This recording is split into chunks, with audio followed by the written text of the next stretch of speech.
তোর ছাতাটা তো দেখছি বেশ বড়। ওদের ছাতাগুলো দেখছি কাকের মতো হয়ে গেছে। গাপ্পু, চলে এসো, আমার ছাতার তলায় চলে এসো, বৃষ্টি জোরে শুরু হয়েছে। হ্যাঁ হ্যাঁ, আমি আসবো, আমি আসবো, আমি আমি আমি আসবো, আমি আমি আমি আসবো। আরে ও তো আমাকে ডেকেছে। আর গাপ্পু তারই বন্ধুদের ধাক্কা দিয়ে চুন্নুর ছাতার নিচে ঢুকে পড়লো। যেই না চুন্নুর ছাতার নিচে ঢুকলো, ছাতাটা আবার একটু বড় হয়ে গেল। আর তখন বাকি বন্ধুরাও এসে ছাতার নিচে ঢুকে পড়লো, আর ছাতা আরো একটু বড় হয়ে গেল। সবাই তার নিচে সুরক্ষিত ছিল। সবাই গ্রামের দিকে রওনা দিল। পথে যেতে যেতে একে একে অনেক লোক জড়ো হলো। তারাও চুন্নুর ছাতার নিচে ঢুকে পড়লো। আর ধীরে ধীরে ছাতা এত বড় হয়ে গেল যেন মনে হলো চুন্নু চুন্নু নয়, যেন কৃষ্ণ ভগবান, যিনি গোবর্ধন পর্বত তুলে তাদের সাথে হাঁটছেন।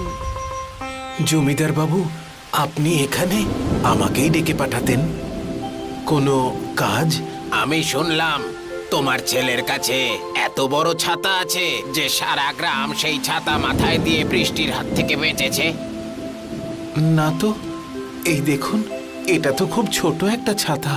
একজনকেই শুধু বৃষ্টির হাত থেকে বাঁচাতে পারে। সেটা কি করে হতে পারে? আমি তো নিজের চোখেই সবটা দেখেছি। দেখলেন তো কত ছোট একটা ছাতা। কিন্তু আমি তো দেখেছিলাম। আরে জমিদার বাবু, আমাদেরও বেজার থেকে বাঁচান। আরে এই ছাতাটা তো বড় হয়ে গেল। দেখেছো, আমি বলেছিলাম না? চুন্নু বাবা, তুমি এই ছাতাটা কোথায় পেয়েছো? এটা আজ আমাকে একজন সাধু বাবা দিয়েছেন। ও, তাই এতে জাদু শক্তি রয়েছে। এটা দিয়ে তো আমরা সারা বছরের জন্য জল সঞ্চয় করতে পারবো। কিভাবে জমিদার বাবু? এর নিচে যত মানুষ এসে জড়ো হবে, ছাতা ততই বড় হতে থাকবে। আমরা আমাদের গ্রাম আর নদীর মাঝখানে চুন্নুকে এই ছাতা নিয়ে দাঁড় করিয়ে দেব।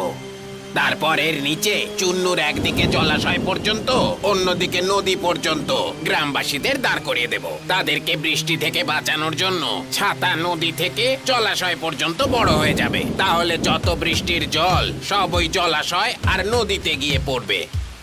সারা বছরের জলের সমস্যা এভাবেই মিটে যাবে। আর চুন্নু সেটাই করলো যেমনটা জমিদার বলেছিল। আর সত্যি সত্যি বৃষ্টির জল ছাতার মধ্যে দিয়ে গড়িয়ে একদিকে পুকুর, অন্যদিকে নদীতে পড়লো। আর এই ঘটনা রোজ ঘটতো। যখনই বৃষ্টি হতো, নদী আর পুকুরই শুধু ভরতো না, সেই জমিগুলোকেও বৃষ্টির জল থেকে বাঁচানো যেত, যেগুলো বেশি বৃষ্টির জলের ফলে ক্ষতি হতে পারে। এরপর সমস্ত গ্রামবাসীরা চুন্নুর প্রশংসা করতে লাগলো। বাবা, কত বছর ধরে তুই একটা ছাতার জন্য কষ্ট পেয়েছিস। এখন দেখ, তুই এমন ছাতা পেয়েছিস যা শুধু তোকেই নয়, পুরো গ্রামকে রক্ষা করছে। আমাদের স্কুলে পড়ানো হয়েছিল বাবা, যে সব ভালো যার তার শেষটাও ভালো।